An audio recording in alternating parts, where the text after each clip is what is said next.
Welcome to Vision Plus and welcome back to this senior for mathematics and complex numbers.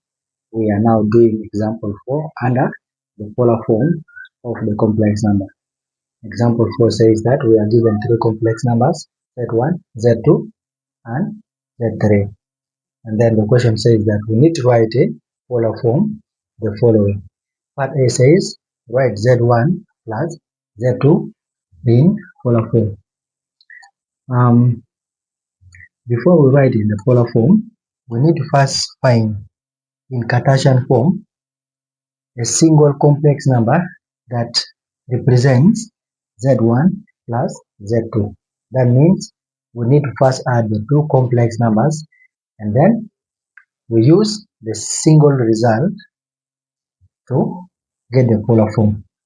So here we shall say that part A, which is Z1 plus Z2, becomes, let us substitute for Z1. Z1 is 5i minus 2, but plus Z2, which is negative 3 plus I.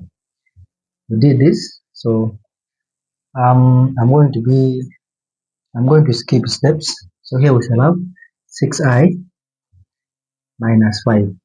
This is the single complex number because 5i plus I is 6i. Negative 2 plus negative 3 is negative 5. So this is the single complex number that represents the value of Z1 plus Z2. Now this one is in Cartesian form. Let us now change it into the polar form. So in the polar form, we just need to get R, which is the magnitude of the complex number, which is X, which is negative 5 here, plus Y, 6 squared. Then you press your calculator, and then you get for us those values. So here we shall have 5 squared. Actually, negative 5 squared is going to be positive. So 5 squared plus 6 squared is giving me 61. This means we shall have a square root of 61. Because 36 plus 25 is 61. Then you get the square root of 61. You can even leave this as your answer. This is a exact form. Or you can write in decimal 7.8102. Or you can write that. So this is the value of R. Now let us go and draw the Gann diagram so that we can get the argument of the complex number. And then we substitute for R and argument.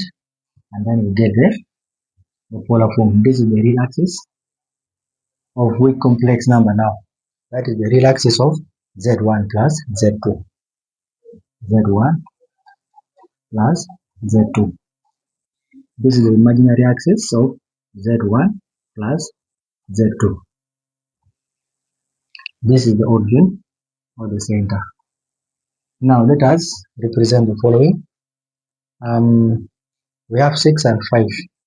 So 6 is on the imaginary axis. That means here we have negative 6. And then 5 closer here is on the real axis. And here we have negative 5. We have on the real axis we have negative 5. On the imaginary axis we have positive 6. So negative 5 and positive 6 are going to meet somewhere up there. So this is the point of intersection. That's where they're meeting. So you get a ruler, draw a straight line. It must be a straight line from the origin up to where the complex number is, and then you put your arrow and say this is my complex number Z1 plus Z2. Now from there, what do you need to do? You need to find the argument, which is the angle from the positive real axis up to where the complex number is.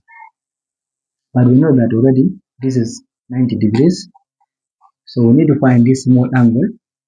Then we add it to 90 and it gives us the arguments. So let me call this small angle maybe A. Now from here up to here is 5 units. So it is the same as from here up to here. This side is also 5 units. From down up to up is 6 units. So this side is 6 units. Please go on and extract the triangle. If you don't know how to extract and use the triangle, please go and watch our videos and the arguments of the complex number. So from there, you apply either tan, sine, or cosine because you already have R. R is the magnitude of the complex number, which is the length or the hypotenuse. So for me, I'm going to use tan since we have been using tan. We are running short of markers. So here we shall have tan of the angle A is opposite. Opposite to this angle A is 5 out of adjacent to the angle is 6. That means here A now becomes the tan inverse of 5 out of 6. Then you press the calculator. 5 divided by 6, tan inverse. I'm getting 39.81. So the angle A is 39.81 degrees. This is just this small section of the angle. Now what is the argument? Now the argument theta now becomes 90 degrees, which you had already, plus the other smaller section of the angle 39.81 degrees. Then we press the calculator. We add them simply. I'm getting 129.81 degrees.